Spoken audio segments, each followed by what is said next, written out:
Vikings. It's a very cool series with very good battle scenes.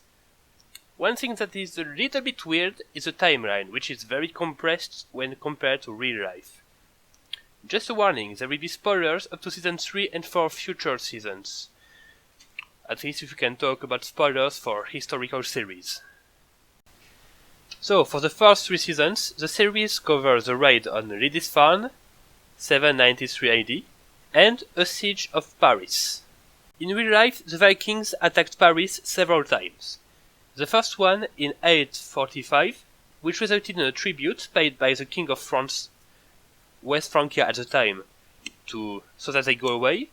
The second one in 856, in which the city was indeed pillaged, like in the series. So, I'll assume the siege shown in the series is a mix of both. The first one of the sieges was indeed led by Ragnar Lothbrok.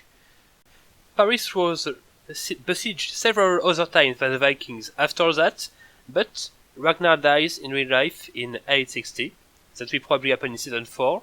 You can check the details on Wikipedia. Season 4 and 5, we don't know what they will have, but if they follow what happened historically, that will really be some cool stuff.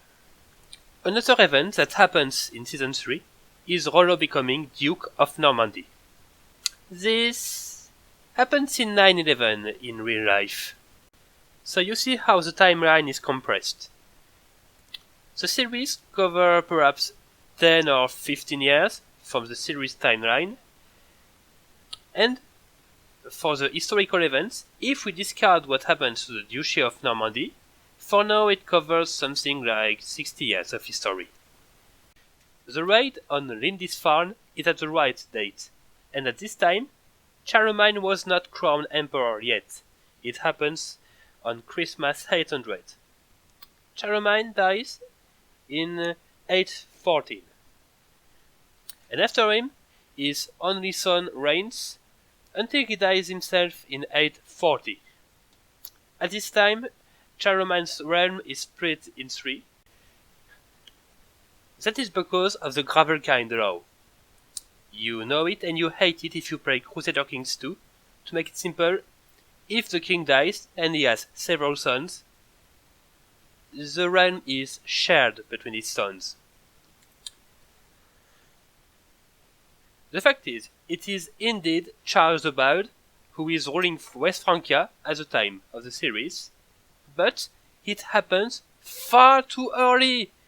It is just after 800, before Charlemagne is supposed to be dead, and the Frankish Empire is already split in 3.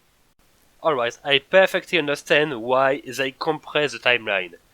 It is better to have one character whom you can relate to, that you follow during all the events, instead of having, we would already be with Ragnar's grandsons, or we would have started the series with Ragnar's grandfather, or great-grandfather for the raid on Lindisfarne. It was just nitpicking this. You get an interesting point. I hope you enjoyed the video. See you soon.